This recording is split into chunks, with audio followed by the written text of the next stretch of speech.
resources and art. I am the assist. African support and strength, inspiration and success together. Shout out to the Queen, Raw Cannon, all the cannons, Mild the exec, producer. Dang, listen, I got friends, y'all. I value friends too because my mom she still got friends that she's had for like 40 years, 50 years now. So like I grew up seeing friendship, and I didn't know all of the ins and outs of their relationships, but I did know over time these women were still around and they were still around each other. So friendship is a very important thing. You know what I mean? And I don't know. I don't know if there's an ingredients to make good friendships. I know that I know. Yeah, I do know some ingredients. It's some principles. I'm high on principles. I'm high on internal riches. I think having respect, having dignity, having integrity, character. I think these things are important. I think you valuing those things about yourself.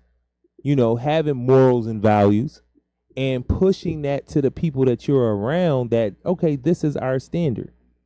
Like this is how we need to be moving, and it can evolve and things like that over time in different environments, so forth and so on. But we definitely need to begin with that. Like I think that's something, teaching more principles along with, because I think that's I know that that's critical thought as well.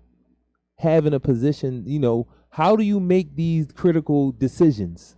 Where are you standing at morally to make these decisions about things? I think that's really important to being able to think critically. So because I think at times rationale can get very can be very cold, just being like super with no emotion, as we would say. You got to have a certain balance of emotion and rationale for a decision to be made properly.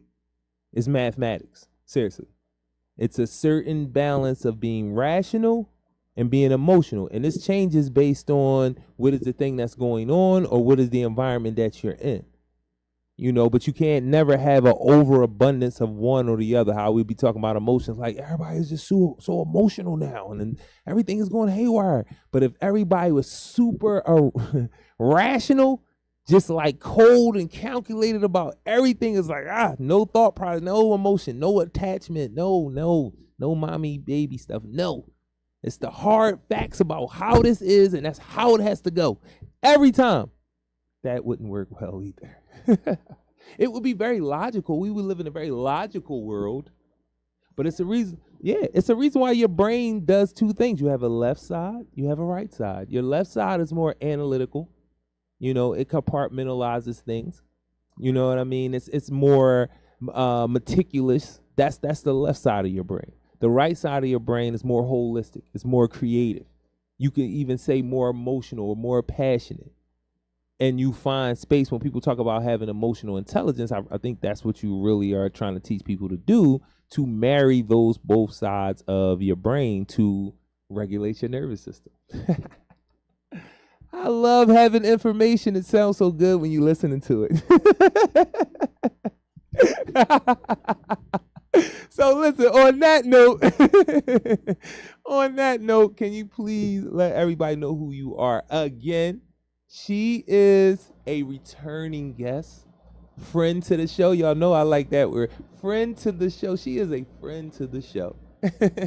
So can you tell everybody who you are? And I don't have to ask you the 3 questions. I can just kind of jump right in with you. So just tell everybody who you are, and we can get it.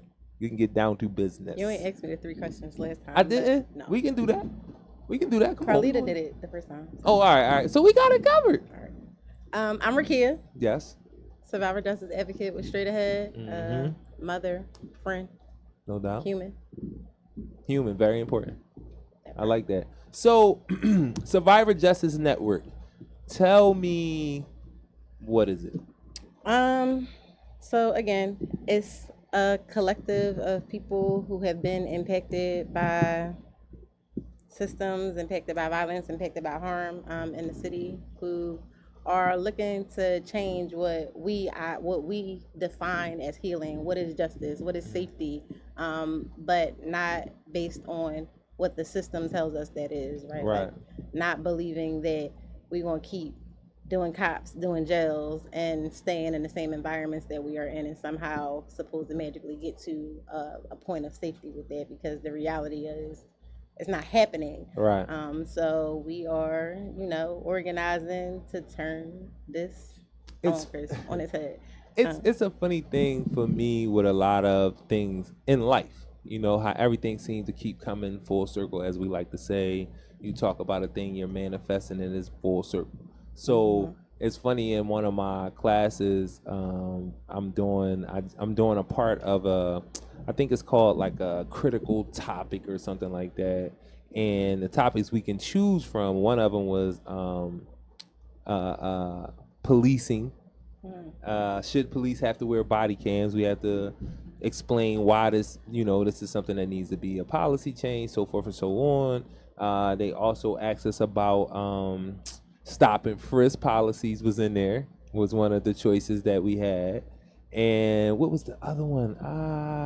It was body cam, stop and frisk, and it was something else. But of course, I did mine on stop and frisk because that's something I can kind of just go off the top of my head and do the paper off of. You know what I'm saying? So it just was funny to me because I'm like, damn, I'm right in the middle of this in real life, leading into what I'm about to ask you.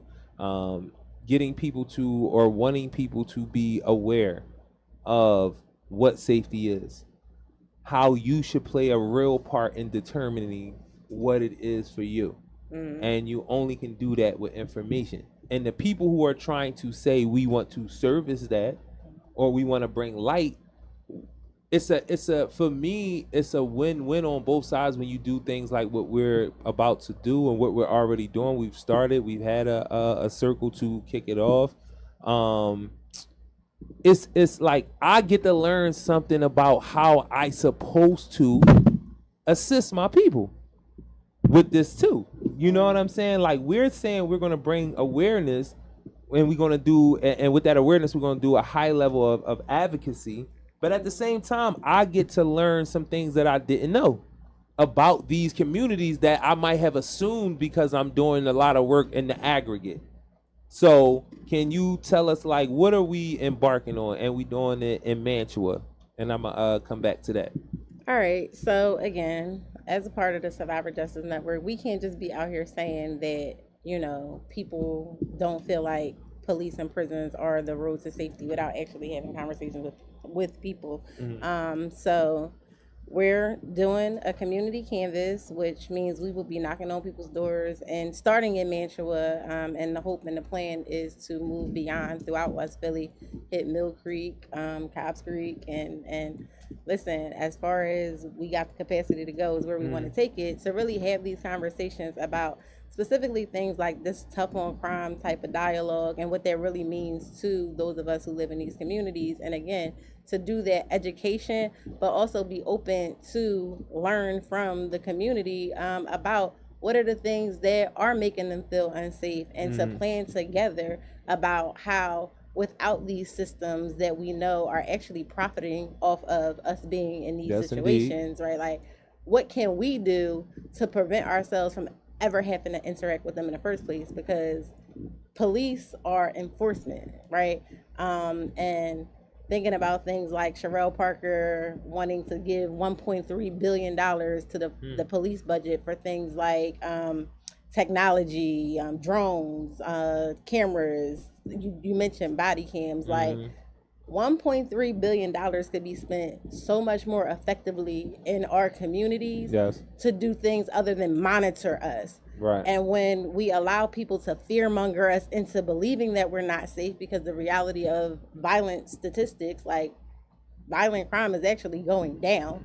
And that's something that they don't tell you when you hear, whatever they talking about on the news is constantly making us feel like this heightened state of, oh my God, I'm not safe. But I mean, my neighborhood, sometimes it go down. It hasn't gone down in my neighborhood in a really long time. But if you're not actually out there in the mix, you're going to believe whatever the media tells you, but the media is propagandized to do a certain thing.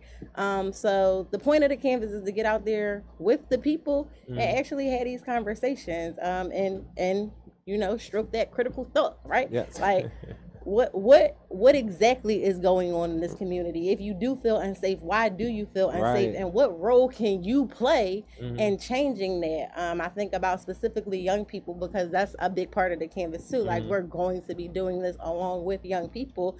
There is an intergenerational divide, right? Like, a lot of people are scared of young people, Yes. but they're not talking to young people. They're not working with young people. They're not, like, because when you actually like get involved with them, you realize it ain't nothing to really be afraid of. No, not at all. And they really respect us more than they think, more than we or some tend to think that they do. But because people won't get involved and they'll talk about them sometimes to their face, but not talk to them, not talk with them, not figure out like, how do we build? Then, I mean, you get what you get when you choose to treat a person that way. Exactly. Especially somebody, and what you saying is very true, because I've heard it a lot of times from young people, how it's like they don't believe you gonna come back. It's a real thing. Like, it's like, nah, oh yeah, he talking all that. He ain't gonna come through. He ain't gonna be consistent. And then it'd be funny because we want young folks to be consistent when we struggle to be. Like, a lot of times we be asking young people for stuff that we don't hold ourselves accountable for. And we think we got hard. It's like that do as I say, not as I do mentality. We don't say it as much as it used to. You know what I mean? Like, because I've been told that. Like, I'm an adult. You're a child. Do what I say. And I'm like, yeah, this shit never going to work. But okay. So we got to a point where we don't say it, but we just live it now. Like, you doing all of this wild shit over here and be mad at your kids for doing the same shit. And we see it no matter what level of education, I've seen it. Whatever level of money, I've seen it. You know what I mean? Like, where environments you live at. Because you got young boys that's in college trying to act like they thugs, like they come from the neighborhood. That's a real thing. One of the funniest things, I talk about this a lot, like one of the funniest things, how they tricked us up, like identity-wise, because we can't critically think of why it's not serving us, is like going to prison and COs trying to be like you, like to try to tell you how they was in the street at one time, or they cousin getting money over there, and like it's like they try to appeal to you, and it's like, I'm looking at it like, why are you trying to appeal to me? You got the key. You know what I'm saying? Like, why are you sitting here telling me about, when I was this age, I sold drugs, but I did a little juvenile stuff. I'm like, why is this the conversation when you go home every day? You get a pension. You can make $45 an hour doing overtime here. You know what I'm saying? I'm thinking about when I can get a mortgage and a car, and you know what I'm saying? You telling me about the new Charger you bought or whatever the case may be, but you trying to appeal to me. And I was like, damn, that's a problem with us identity-wise. You're in the pole position, but just because you think I'm a real-ass nigga for getting caught and shooting something and hurting something and selling drugs to shit because of how it's being sold to us, you're trying to appeal to me when you cool, you living. I wish I was doing what you was doing. You talking about vacation time and all that. You feel what I'm saying? So that's when I like really start understanding, like, they got the identity of what we think this is all mixed up. And that leans back into the critical thought thing. So when you looking at policing or you looking at prisons and you saying, okay, do you recognize that is not actually what's making you safe, but they telling you that it is? That's that thing. It's an identity thing. You're living in the environment. You actually see what's going on every day. But because they're telling you, look at what these black men are doing, these young black men are doing with these masks on. And there's a funny thing about how I can tell, like, we are tricked up, because our young women are in the center of it, and I don't hear nobody talking about that being a thing. So again, we're asking the question, what is safety? Because our young women are driving a lot of these things. I'm talking about driving it. And the funny thing that goes back to that is a lot of these women resemble the moms of these young men. And that's why the way they deal with them, you see so many young men following young women out here. Like, I see young women with 2 and 3 young boys in the group, like 6, 7 deep. The young women are dictating the pace. They saying where we're going and what we're doing and where we're eating at, what we're listening to, who's cool, who's not cool, who we like, who we don't like. I've seen it in real time with different groups of young women. Come through telling the young boys what to do. Like, what? This what we going on? We ain't going in there. The young lady came to the center named Big PM. The boys were calling her this too. You know what I'm saying? You feel me? Like, so I'm just saying, like, this is the dynamic that's happening because we are not looking at things critically and we're not asking questions of what's actually going on out here. So y'all think it's the young boys, but anybody that be out here with young men and young women will allow you to know that the young women are driving these things in a lot of ways. Not just one way. It ain't all the super masculine. Where young women be so I pull up on you, I fight you, these is my squad, and it's some dudes. Or the young woman that identifies as a young boy. That's another driver. But then it's also the young girl who know that clout now is hurting people. And if he will hurt somebody for me, that makes me somebody. That's just like him buying me some sneakers in the drug dealer era. It's the same thing. It gives me value. The boy who getting money, buying me stuff. The boy who hurting shit is going to hurt shit for me. So I'm out here in front. Don't make me go get my boyfriend. You feel me? We do it with our brothers and our dads too, but I'm just telling y'all how our young women are. And don't allow people to be murdered for a self-esteem play. You know what I'm saying? Because there's a lot of that going on, but that's what that is. How is it that this baby finds value in the fact that she can get a young man to hurt somebody for her and that gives her status? And I'm not making this up. I want to say something because you brought up the identity thing, and I think it's because we allow other people to tell us who we are. I think about, and I had a conversation like this with a youth group that I work with, where the young men we talk about the drill rap and how that culture drives young men to violence, but like you said, we don't talk enough about the bad girl club, the what is that, Real Housewives and all that, like that culture that kind of makes women feel like we gotta be at each other's throats and whooping each other's ass, and that's not real life.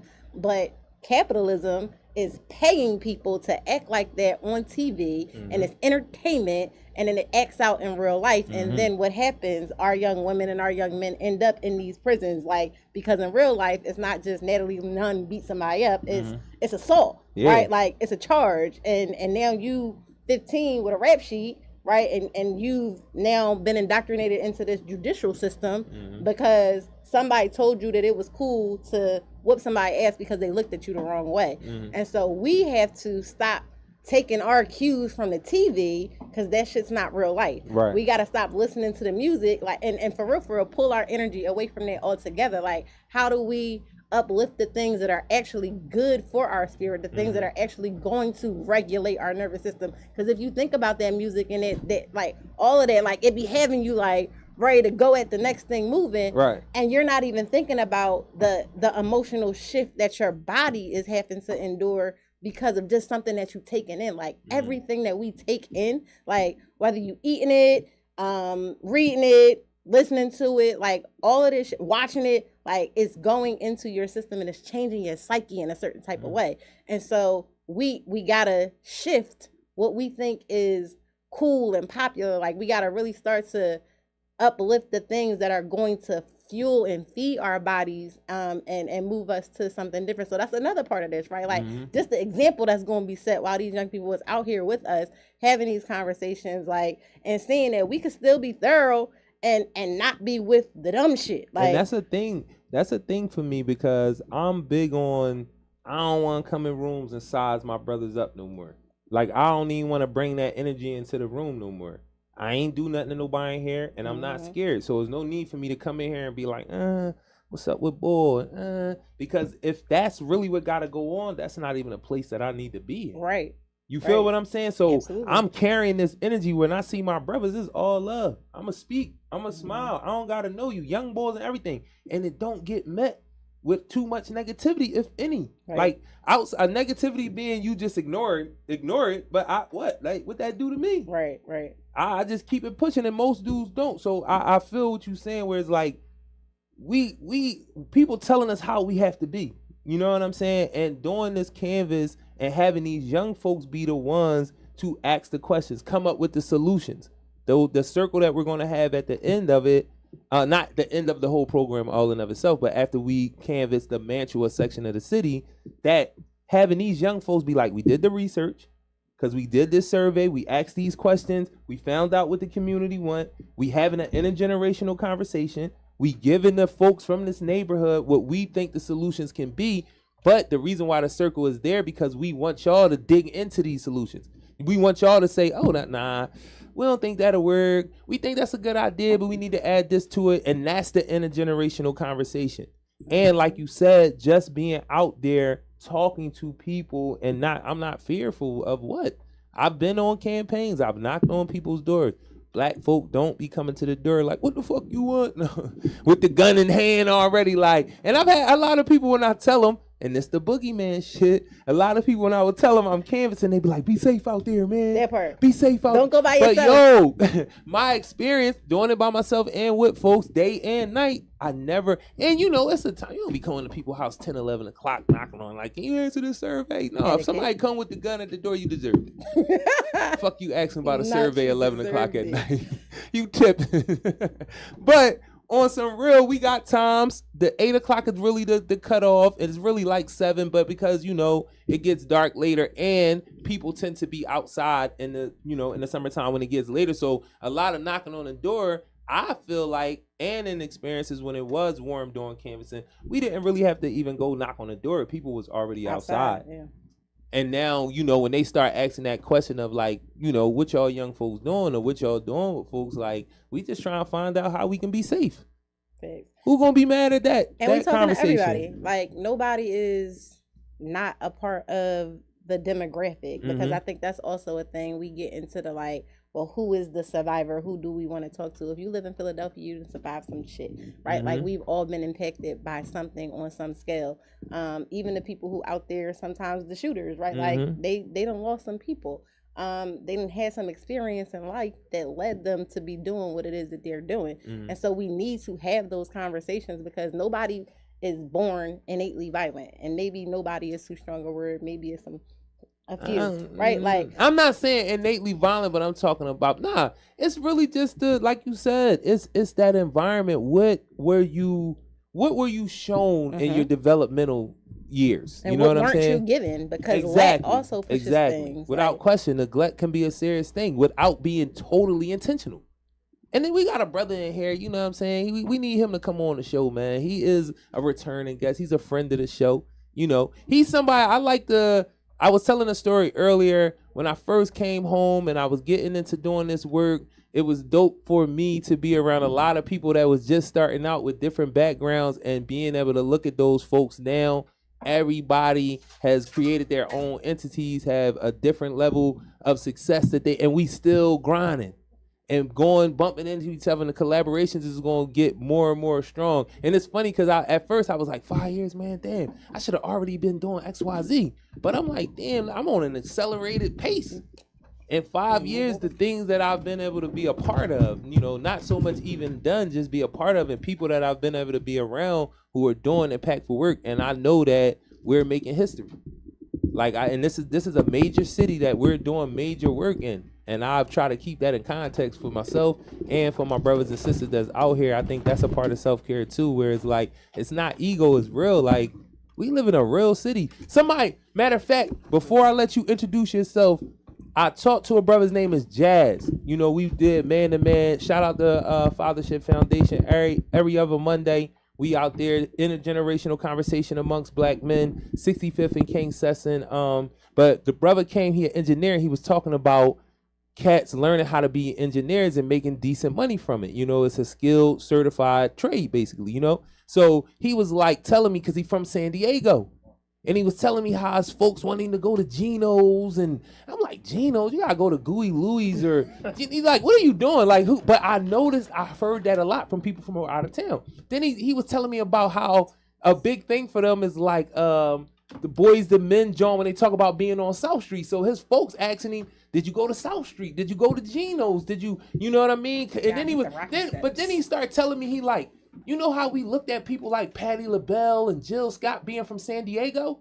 And I was like, when he was saying it, I know these people are major, but because I'm from this city, and I love their music, love them, but I didn't, when he said it, I was like, damn, to somebody that's in Nebraska, Jill Scott may be way bigger to that person than she is to me, only because I'm from Philly. Not that she doesn't garner that, but I'm from Philly, so it's like, Patti LaBelle, yeah, that's regular. You know, Teddy Pendergrass, yeah, that's what we do. The White Hair Brothers, this is Philadelphia. It's not that music soul child, but for people who don't have that, he was like, y'all was like Motown to us. You feel what I'm saying? And I dug it. I was like, damn, so I take that in the context of the work that we do in this city. Other people model their work in other places. They come and study this work.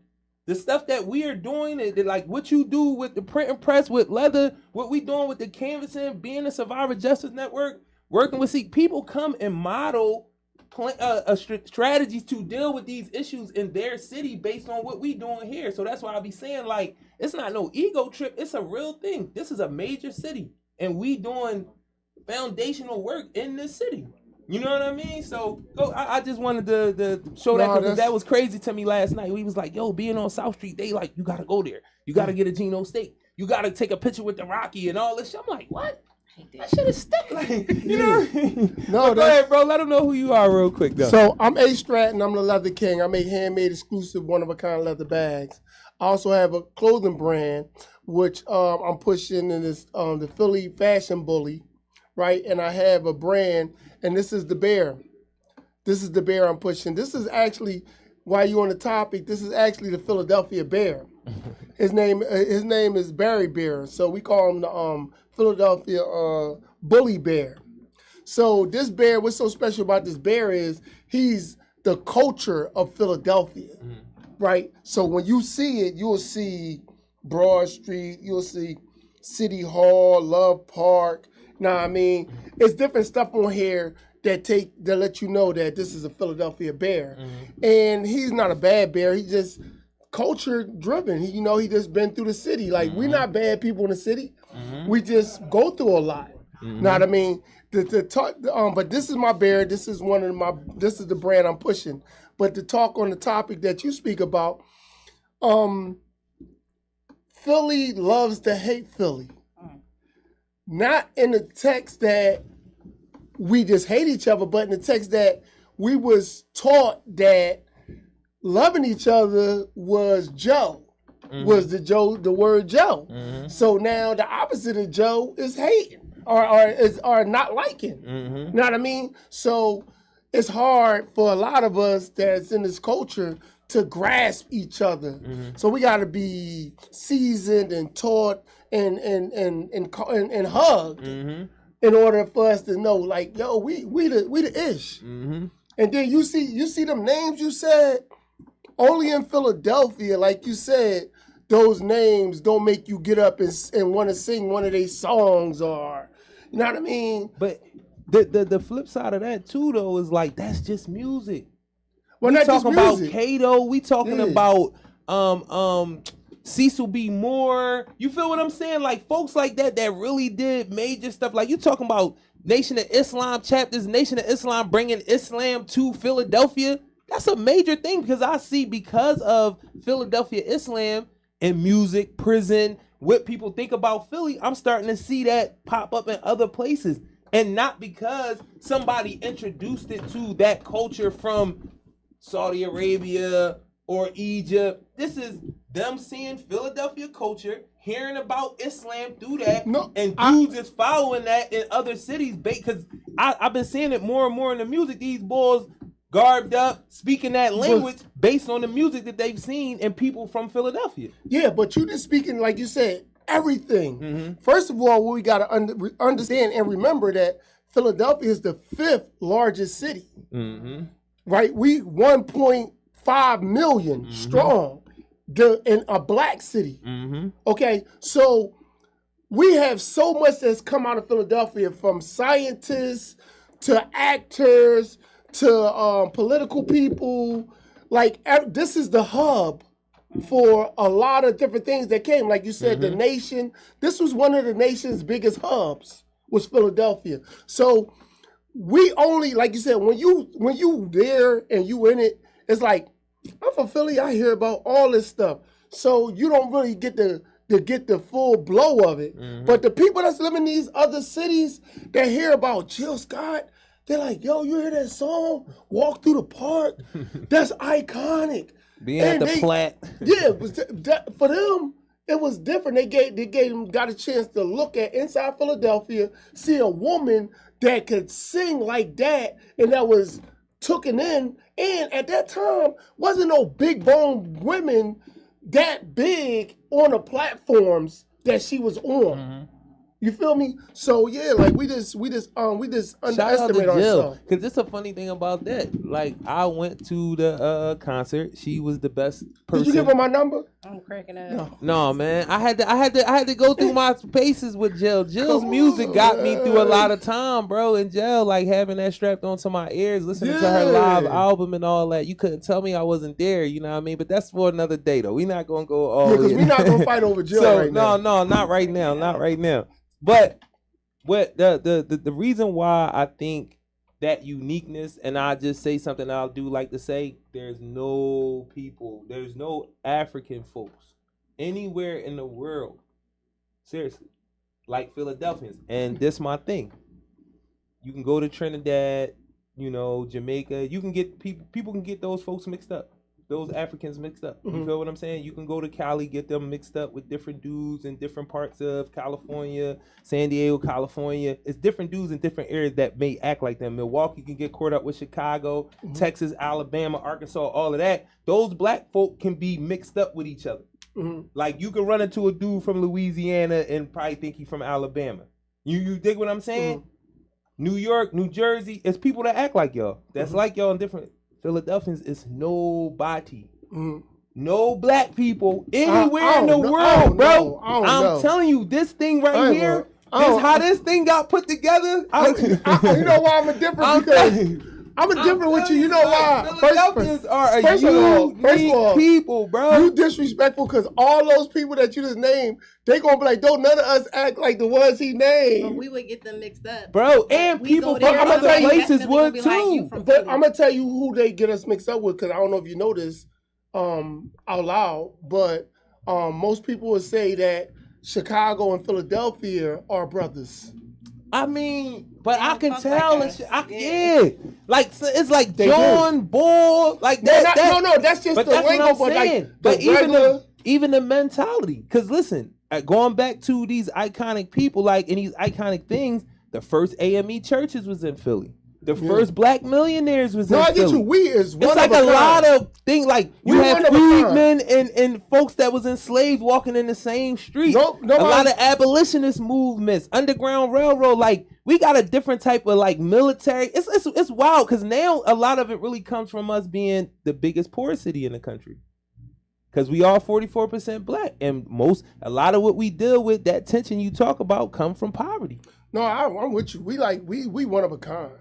I'm telling you, one of a kind. Look it up for anybody that want to know. We got to get some more love in the city, man. It's us, man. That's why I be on the time. Like I said, we leave. Most of the people that I know that's from my era. Yeah, we lead by example. Like that, we the love crew now. I'm one of them people been on this show plenty of times. Like, yeah, I'm Joe, bro. Yeah, that thing you talking about, I see it in our young people, how they deal with each other so aggressively. Like, they talk crazy to each other as friends and shit. And that come from what you said. Like, they've been taught, you being Joe, you being too cool with your friend. You all excited, calm down. You too hype. You hype about, that's my man. Why I can't be hype about my dog? We about to go hoop, whatever we about to do. You know what I mean? We was just rated on, I can't remember where it was, but we was just rated for, they said children, it was all on social media, saying that Philadelphia's kids were were in the top 5 group of the most rude, the rudest children. Listen, man, and I'm gonna tell you another thing. It gotta go to this all the time. Adults. The parents. Somebody posted a statistic about the literacy rate in the city. Like, it's like 60% something functionally illiterate folks. So I looked it up some more and got a little bit more detail. Like, all right, black men, black women. So I posted, and I'm gonna keep reposting this. Because a lot of what we dealing with, if you like, folks don't even understand you. Like they really don't understand you because their comprehension is not there. Yeah. Because I don't know too many people who, if you don't know 1 and 1 is 2, not saying that's making it very remedial. But what we do about the parents? We gotta get there. There's some of the people who are functionally illiterate that you gotta get. Like folks gotta be educated, man. I'm gonna be devil's advocate real quick with the mayor. Mm-hmm. Okay, because I know it's ups and downs about that, right? But I like to look at the good parts of what I see about something in order to say I like something. Mm-hmm. One of the things she got going on, right, is dealing with the children. She got like an initiative to deal with the parents. I mean, but I want to know, what does that initiative entail? I mean, it's about finding ways to deal with the parents, right? And 1, holding them responsible for their children. 2, educating them. That's the initiative. Educate them, because look, every time we see something and you see a child, for the most part, the smart people would say, well, look at the parents. So now we got to say, look at the parents. Now we got to go back and then try to look at the parents and try to find a way to help them. Because it was a brother that came to an event that was for slaying mothers who lost their children. And although this was not a good time to speak about it, he still spoke about it. You got a lot of parents who know, especially the mothers that don't have that are single parents, who know that their children are the bad kid, the person that's going around doing the bad stuff, that's involved with guns and other things, and they're not stopping it, but they're perpetuating it. They're helping them. There are parents that buy guns for them, that take their friends around to parties and help them do different things that are wrong, right? So, like she was saying, like, you got to deal with the parents too, to be able to make them smarter, stronger, and learn things, so that, because you just leaving it on the kid. But if you teach a message to your children, and then, but when they go home, that message is erased by the parent. So I want to say something, because you said hold them responsible, and I feel like we got to be like particular about language, because what does hold them responsible mean, right? Like, are we finding parents because their children are outside doing things that maybe they shouldn't be doing? Like, do the parents then end up having to serve time? Because Sherelle Parker is for the police 1,001%, her own quotes. So when I'm like, yes, there are parents who need to do better by their children, but then again, I'm gonna go back to this $1.3 billion budget suggested for the police.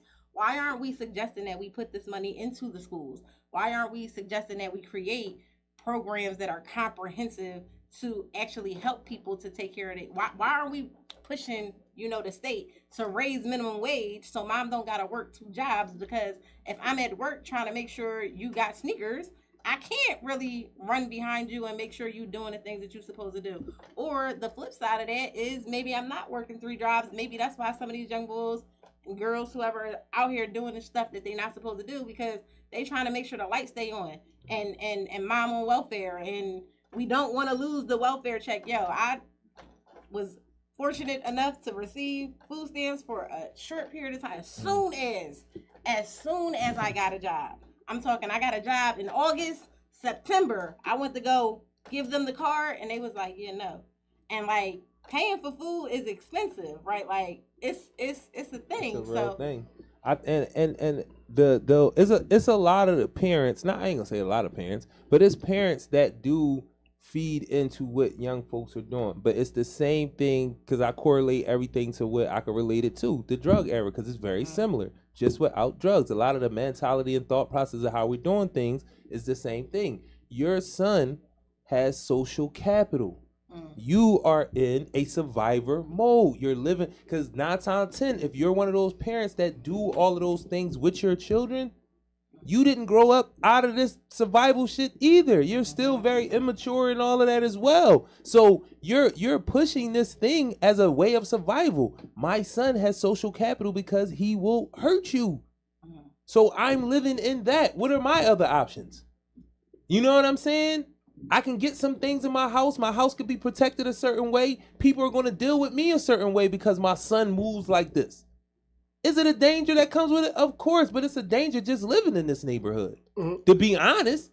Now, and I'm glad my son, because nobody don't want to talk about this neither. What's that? I'm glad my son ain't pray. I'm glad my son not pray. We don't want to talk about that. Yeah, it can lead to jail. It can lead to him being dead. But you glad your son ain't running every 5 minutes. He running, he hiding. You don't want to hear about your son being a chump. Yeah. And I'm not saying this whole being weak shit. None of that. I'm just saying this is the culture of where we from. So some of these moms and grandmoms and aunts, they ride with the fact like, all right, this is what it is out here. No, and he ain't, he one of them. I feel you on that. Because I don't disagree with you, though. I don't disagree with you. As the parents need accountability. No, that part that you said about not wanting to be prey, that's been before when time was existed. Mm-hmm. No parent wants their child to be prey. Mm-hmm. But there's a difference for the parent who's helping in the foolishness. Mm-hmm. That's a total difference from the parent that said, hey, yeah, what's up with them dudes? Oh, they got a problem with y'all? Man, y'all better go around there and handle that. No, get him in this, brother. Mm-hmm. That's a different parent from your child wanting to be your child. Every parent wants their child to be safe. But now this parent is an accessory to murder and everything else. Mm-hmm. Okay? So now when I say about hold accountable, and I don't care what mayor it is. I don't care if it's her. I don't care what president it is. Me, I'm not a political person. So when it comes to them, first of all, I'm not trustworthy. I don't trust them. Second of all, when it comes to dealing with the people in itself, I'm on us. Mm-hmm. So I don't know because I feel like every time they get in office, they puppets for one. For two, they lying, even are they on their own agenda. Mm-hmm. You know what I mean? Whether they chasing money or a status or a title. Now, when I say hold accountable, when I see them say, all right, yeah, well, let's get some programs where the parents can start to interact and we can start teaching them etiquettes, manners, educate them. Like, I don't know exactly what her plans is verbatim and how her political thing is set up, but if it's something on its face, that makes sense. Yeah, if it's something that can help us as a people, I promote it. If it's something that can't, then I don't. Mm-hmm. I don't get too far in the political. I just feel like parents should be held accountable, whether it's by them, the government, or by us. I feel like we should be telling a parent, but instead, a lot of, like you said, the women earlier, some of the women, they running things, and a lot of the dudes, they don't know how to be leaders. So a lot of the women that do have enough tenacity to go out there and say, yeah, this is what we're going to do, they running them and they having them do different things because they followers. They find the followers, and then they puppet master them. We need to be able to talk to each other and say, yo, man, we got to get out here. We don't hold each other accountable. So that's what I'm saying. Just get more programs. If it's a program that helps somebody say, yo, we need to do better with our kids. It don't necessarily got to come from them. Mm-hmm. I like, it was a situation that we was a part of when we first started. And the person, I ain't gonna say their name, but the person we was working with, she used to always say how she wasn't swayed by dealing with the political.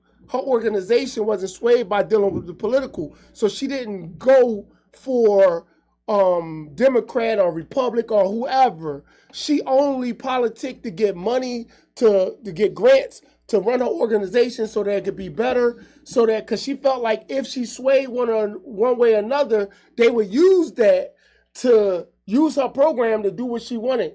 If she didn't, then she could get what she wanted and then help how she could. That's exactly what they do. No, definitely. So listen, because we running out of time. I want you to. Can you please give us a description? Because we're looking for 2 young ladies.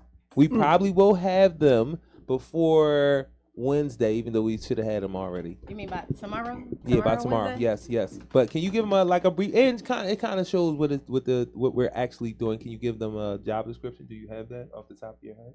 You need to look at your phone. No. All right. She ready. Yeah. So we getting out into the community and we talking to our people. We gonna be door knocking. There is a survey that we have created. Still some tweaks to come to that. But we want the community to actually answer the survey. Going to be doing community circles within ourselves first. So each day we'll start and end with a circle of the canvassers before we then get out into. We're knocking every door in Mantua. So Mantuans, if you're listening, we be there. And talking to the people who are outside. And we're going to, have this conversation. So it's meant to be, again, conversational. So we want the young people to be able to listen to what it is that the community are saying. But we also want them to share in and of themselves, like what are the experiences? Because I think there's a lot of misconceptions that are in place. So this is an opportunity for the young people to share what their experience is as young people living in Philadelphia. What else? There will be some political education to come. So we got some asks that we're going to make at the door. The young people are required to be able to have these conversations, to make these asks, to be positive and impactful, and to really just be like open to shifting the culture and the mindset of Philadelphia, starting in Mantua and beyond. So anything else? And these young folks will be getting trained in restorative justice. They will get some level of PAR training, even though we can't do the full training, but we'll get the full training in. But research is very important, so we're going to teach them, like Rakia. Like Rakia said, we will do some political education. We will do some civic engagement. We'll do some level of community organizing, like teaching about it, giving what advocacy is, because those are kind of like 2 different things. People could say organizing and advocacy is kind of different. Advocacy is really having policies, pushing policies in a public way, pushing ideas, pushing funding towards a particular issue. Organizing is getting the people around to do the rallies, to do the canvassing, to do whatever different strategy that we got. That's what organizing is, and you got to get that from the people, because that's our central thing. We can't organize anything if the people don't tell us what the issue is. We cannot come to them with the issue. That's not community organizing. So those are the different things that we're going to be teaching the young folks. We're going to be learning a lot from them, because the solution part of it for the intergenerational conversation and those tweaks to the survey are going to come from the young people.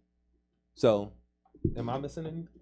No, I think you did. This is going to be dope. It's going to be all over the city. People are going to want to be a part of it. People are going to bring money, because we need money always. Money. Pay people for doing good stuff. Pay that man. I'm talking about him actually. I'm not just talking about in general that man. It sounds good too. But pay that brother right there, because he does amazing work. Pay this sister. Definitely pay me. I'm leading with that now. But yo, anything else before we get up out of here? No. I brought you a bully bear shirt. Definitely now. I'm still gonna buy one, because I've been looking at the beer for a minute. Hold on. If you buy one, can you make sure you go to my website and buy it? All right, cool. Make sure y'all go. Give me a website real quick. Give me some websites and Instagrams. My website is astratton. That's ASTRATTON.com. Check the leather.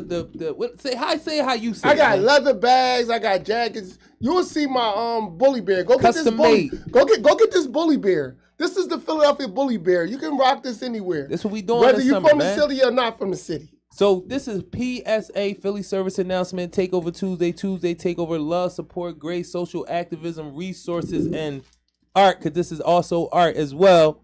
I am the assist. These is my folks. Shout out to Took. Shout out to my brothers. Everybody, I love black people. That's what we doing out here.